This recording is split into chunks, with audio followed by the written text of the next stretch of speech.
आज के कार्यक्रम की अध्यक्षता कर रहे आदरणीय सभापति, मंच पर आसीन एआईडीएसओ के नेतागण, कॉमरेड्स और दोस्तों, आज की यह सभा एक ऐतिहासिक दिन के उपलक्ष्य में रखी गई है। ऐतिहासिक इस मामले में कि जिन छात्रों ने अपनी शहादत दी थी, हम उन लोगों को याद कर पाए और अपने समय की लड़ाई को हम कैसे देखेंगे, इसे कैसे आगे बढ़ाएंगे, इसे सोच पाए। इतिहास दो लोगों को जगह देता है। एक वो जो कुर्बानी देंगे और इतिहास के पन्नों में अपना नाम लिखवाएंगे, जिनके नाम आने वाली पीढ़ियां इज्जत के साथ और हौसले के रूप में लेंगी। और एक दूसरे दर्जे के वो होते हैं जिनका स्थान इतिहास के कूड़ेदान में होता है और जिन्हें इसलिए याद रखा जाता है कि ये उनके खिलाफ लड़ रहे थे, उन्हें रोकने की कोशिश कर रहे थे, जो इतिहास को बनाने का काम कर रहे थे।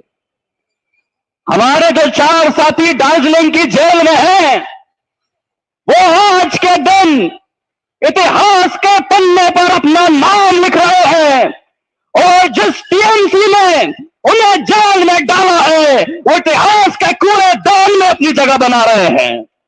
यह अंतर हम बता रहे हैं, यह हमें समझाना होगा और समझना होगा। जिस बड़े बड़े अक्षरों में आप देख रहे हैं एनईपी 2020 जब से लागू हुई है, तब से एआईडीएसओ पूरे देश भर में आंदोलन चला रहा है। उसके नीचे भी बड़े बड़े अक्षरों में लिख रहा है सेव पब्लिक एजुकेशन। यह सार्वजनिक शिक्षा बचाने का मकसद क्या है? इतिहास में पहली बार हुआ है कि सरकारें स्कूल बंद करने की पॉलिसी लेकर आई है। सरकारी स्कूलों को बंद किया जाएगा, उन्हें कम किया जाएगा। जिन स्कूलों में संख्या कम है, उन्हें भी बंद किया जाएगा। आज के पेपर की खबर है, हमारे देश में शिक्षकों की संख्या 1 करोड़ से ज्यादा बढ़ गई है। और उसके बगल में एक और खबर है कि इसी देश में 1 लाख स्कूल ऐसे हैं जिनमें सिर्फ 1 शिक्षक पढ़ा रहा है। इन खबरों के 2 मतलब हैं। एक, सरकार जो भ्रम फैला रही है वो फैलाएगी। दूसरी, इन्हीं शिक्षकों की कमी के चलते, इन्हीं छात्रों की कमी के चलते सरकारी स्कूल बंद करेगी। स्कूलों में शिक्षकों को पहुंचाने की जिम्मेदारी किसकी है? सरकारों की है। स्कूल में अगर छात्र नहीं आ पा रहे हैं तो यह सोचने की जिम्मेदारी किसकी है कि क्यों नहीं आ पा रहे? सरकार की है। अगर सरकार शिक्षाविदों से राय ले कि कैसे स्कूल बेहतर किए जाएंगे, कैसे पढ़ाई बेहतर की जाएगी, तो वो राय देकर ये बता सकते हैं कि कितने शिक्षकों की जरूरत है और कैसे छात्र आएंगे। लेकिन आप देखिए, एनईपी भी चोरी छुपके अलोकतांत्रिक ढंग से लागू की गई और आज दिन तक एक के बाद एक निर्णय अलोकतांत्रिक ढंग से ही लागू किए जा रहे हैं। स्कूल बंद करने का निर्णय भी वही अलोकतांत्रिक निर्णय है। फिर बात आती है वही, ये जो दार्जिलिंग की जेल में बंद हैं, उन पे चार्ज क्या लगा रहे हैं कि छोटे बच्चों को आंदोलन में लेकर जा रहे हैं। एक बात जरूर हम बताना चाहेंगे कि सही और गलत को परखने की कोई उम्र नहीं होती। अगर आप यह जानते हैं कि गलत हो रहा है और अगर आप उसके खिलाफ खड़े होते हैं, वही समझदारी की सही उम्र है। इसलिए देखिए, कर्नाटक में 6700 स्कूलों को बंद करने के लिए वहां की कांग्रेस सरकार ने निर्णय लिया। यही 5वीं, 8वीं, 10वीं के छात्रों ने बोल दिया, तुम बंद करके दिखाओ, हम हम स्कूल बचा के दिखाएंगे। वहां के मंत्री को, शिक्षा मंत्री को जाके सदन में बोलना पड़ा, एक स्कूल भी बंद नहीं होगा। यही काम इस सभा से हमें करना होगा, यही प्रण लेकर यहां से जाना होगा कि देश भर के तमाम स्कूल जो आम जनता की गाड़ी कमाई से बनाए गए हैं, जिन्हें बनाने के लिए, जिन्हें स्थापित करने के लिए महान मनीषियों ने अपना जीवन दिया, उन स्कूलों को बचाने का काम उसी इतिहास के अगले पन्ने पर जो काम कर रहे हैं, जो इस इतिहास को जानते हैं कि ये स्कूल कॉलेज संघर्ष की मिसाल है, इन्हें संघर्ष से स्थापित किया गया है। आज जब नई शिक्षा नीति इनको बर्बाद करने के लिए लाई जा रही है, उसी संघर्ष को याद रखकर स्कूल और कॉलेजों को बचाने के लिए निकलना पड़ेगा। यह जिम्मेदारी हमारे ऊपर है। 25 जुलाई की घटना है, आप लोगों ने हो सकता है टीवी पर देखी हो। राजस्थान के झालावाड़ जिले का पिपलोदी कस्बा, एक स्कूल जिसकी छत गिर गई और 37 बच्चे उसके नीचे दब गए। अगर आप लोगों ने खबर पढ़ी हो, वीडियो देखे हो, तो आप समझ सकते हैं कितनी सहरन हुई होगी उसको देखकर। छोटे छोटे 5वीं 7वीं 8वीं के बच्चे एक स्कूल की छत के नीचे दब गए।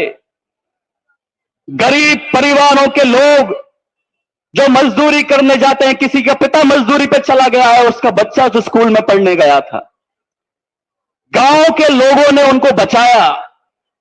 7 बच्चे मारे गए, कुछ को निकाल पाए, कुछ को निकाल भी नहीं पाए। किसी का सिर दिख रहा था, किसी का पैर दिख रहा था। यह समझ में नहीं आ रहा था कि बच्चों को बचाएं कैसे। 7 बच्चे मारे गए और 27 से ज्यादा जख्मी हो गए।